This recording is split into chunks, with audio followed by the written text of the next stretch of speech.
Hello everyone, welcome back to my channel. In this session we are going to start exercise 6.2 और question number first है. ठीक है, तो हम let's we start. Question number 1 continue हमारा chapter 6 चल रहा है और कंटिन्यू हम कर रहे हैं एक्सरसाइज को. अब ठीक है, इंट्रोडक्शन पार्ट हो चुका है, अब एक्सरसाइज कर रहे हैं. तो कह रहे हैं कि find the value of X and Y. X और वाई की जो हमारे पास फिगर दे रखा है उसमें एक्स और वाई की वैल्यू बतानी है. And show that A B parallel to C D. और हमें शो करना है ए बी पैरेलल है किसके, सी डी के. ओके, तो कैसे पैरेलल करेंगे. देखो बेटा, हमारे पास कहीं पे भी ना इसमें ये नहीं दे रखा कि आपस में पैरेलल हैं तो हम इसको कोरोस्पोंडिंग एंगल्स कर दें या vertical opposite alternate interior angle, ऐसा कुछ नहीं होगा क्योंकि ये सीधा दे रखा है कि इसमें पैरेलल लाइन का तो कहीं जिक्र ही नहीं हो रहा. ठीक है, तो पैरेलल लाइन नहीं है तो ये एंगल्स तो बनने नहीं है. ठीक है, बल्कि हमें पैरेलल लाइंस प्रूव करनी है कि ये दोनों पैरेलल लाइंस हैं या नहीं है. ठीक है, तो हमें फर्स्टली यहाँ पे देखते हैं कि 130 है डिग्री, तो इसका जस्ट अपोजिट है y, यानी कि वर्टिकल अपोजिट एंगल इक्वल होते हैं. ठीक है, इसका जस्ट अपोजिट क्या है हमारे पास, y है. तो y की वैल्यू तो हमारे पास सीधी आ गई. ठीक है, y इज इक्वल टू 130. क्यों, रीजन जरूर देना. y बिकॉज कि ये क्या है, वर्टिकल अपोजिट एंगल. ठीक है, तो y की वैल्यू हमारे पास कितनी आ गई, 130 डिग्री आ गई. ओके, अब हमें देखना है x की वैल्यू बतानी. क्वेश्चन जैसे कहता जाएगा वैसे ही करते जाएंगे. ठीक है, अब क्वेश्चन कह रहा है कि हमारे पास x की वैल्यू बताओ, तो हम यहाँ पे ऐसे तो कर नहीं सकते, अल्टरनेट इंटीरियर एंगल भी नहीं लगा सकते. तो यहाँ पे क्योंकि ये पैरेलल लाइंस नहीं है, कहीं भी फिगर में ये नहीं बता रखा कि पैरेलल लाइंस है, बल्कि प्रूव करना है हमें ये पैरेलल लाइंस है. ठीक है, तो अब हम देखते हैं जो ये लाइन है इस पे जो एंगल्स बन रहे हैं वो किसके इक्वल होंगे.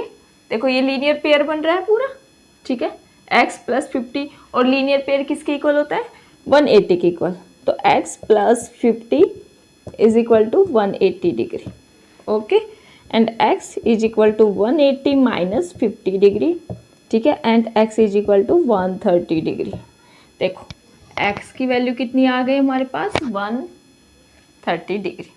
इस साइड लिख दो. ठीक है, अब देखो बेटा हमारे पास x की वैल्यू भी 130 और y की वैल्यू भी 130, यानी कि x की वैल्यू 130, दोनों का मेजर सेम आ रहा है.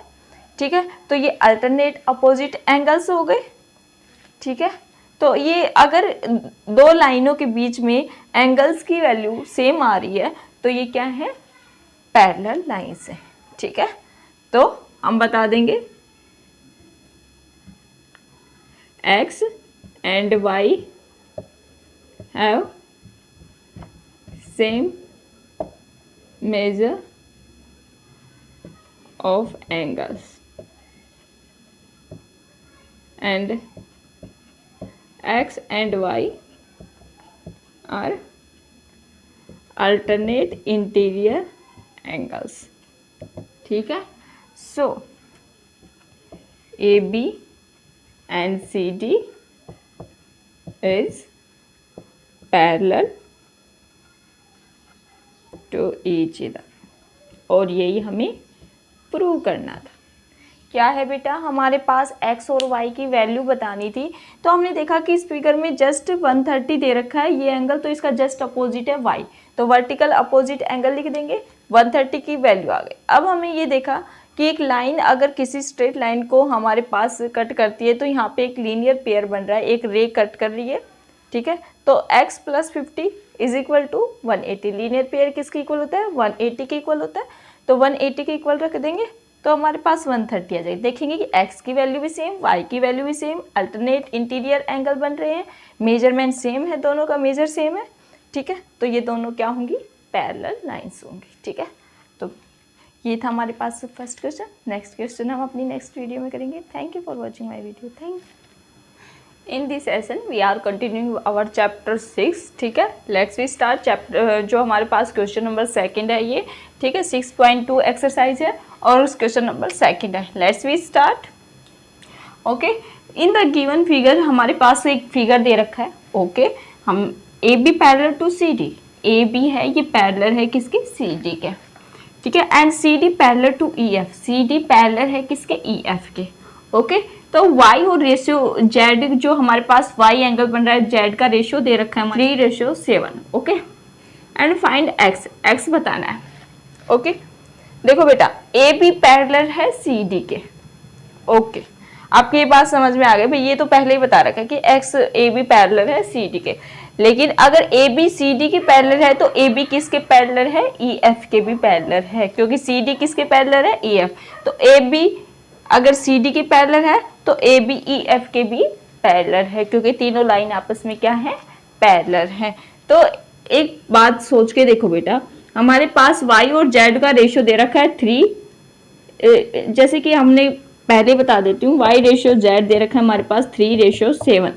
ओके, तो हम जहाँ पे भी रेशियो दे रखा है तो वहाँ पे 3k कर देते हैं, k ले लेते हैं, एंड z कोई भी ले लो, a ले लो, ठीक है, क्योंकि x y z तो दे रखे, कंफ्यूज हो जाओगे, ठीक है।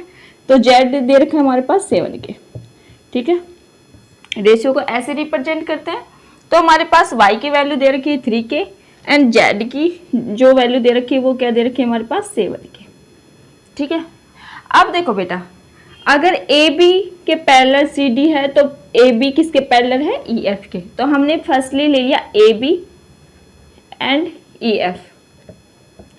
ओके, हमने दोनों ले लिया। इसको ये लाइन ट्रांसवर्सल लाइन, ये ट्रांसवर्सल लाइन है, ये कर दी, ठीक है। तो इसमें कह रहा है कि जो x है ना, देखो इस पे x एंगल बन रहा है और इस पे z एंगल बन रहा है, ठीक है। तो ये देखो बेटा आपस में क्या हो गए, अल्टरनेट इंटीरियर एंगल हो गई ना, यानी कि जितना ये है उतना ही ये है। अल्टरनेट एंगल्स क्या बताए थे मैंने, इंटीरियर अल्टरनेट इंटीरियर एंगल क्या होंगे, इक्वल होंगे। तो जितना x है उतना ही z होगा, जितना z है उतना ही x होगा।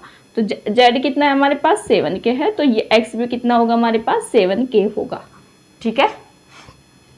तो हम यहाँ पे लिख देंगे A B also parallel to E F होगा, ठीक है।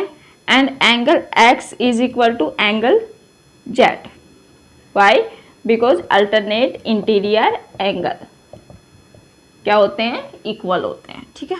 तो हम यहाँ पे एंगल x दे रखा है, एंगल z कितना दे रखा है हमारे पास 7k, तो यहाँ पे 7 के लिए, ठीक है। अब हमने ये देखना है बेटा कि हम इस क्वेश्चन को सोल्व कैसे करेंगे, ठीक है। हमने ये लेके आ गए कि भाई यहाँ भी 7k ही है, ठीक है। अब हम देखते हैं बेटा कि एक लाइन को अगर अब इस लाइन को छोड़ो, अब हमें x की वैल्यू बतानी है। तो x की लाइन किस पे है, ए बी और सी डी, और ए बी किसके पैरेलल है, सी डी के। तो ये देखो बेटा ये क्या बन रहे हैं हमारे पास, सेम साइड में एंगल्स बन रहे हैं। और सेम साइड में कॉन्जुगेटिव एंगल्स में क्या बताया था कि सेम साइड्स में एंगल का सम कितना होगा, 180 डिग्री होगा। को इंटीरियर एंगल्स होते हैं ट्रांसवर्सल में, ठीक है। तो ये ले लिया हमने 7k, चलो पहले x ले लो, x plus y is equal to 180 degree. Okay, तो x की जगह 7k लो एंड y की जगह 3k लो, ठीक है। एंड ये हो गया हमारे पास 180 डिग्री। 7k और 3k कितना आ गया हमारे पास, 10k आ गया is equal to 180 degree and k is equal to 18, क्योंकि कट हो गया 18 आ गया। ओके, तो k की वैल्यू 18 आ गई। अब जहाँ पे भी x की वैल्यू कितनी है हमारे पास 7k, जहाँ पे भी k दिखे ना वहाँ पे हम क्या रख देंगे, वैल्यू रख देंगे k की, x 7 और 8, ठीक है 18। और y की वैल्यू कितनी होगी 3 मल्टीप्लाई 18, और z की वैल्यू कितनी हो गई 7 मल्टीप्लाई 18, ठीक है। तो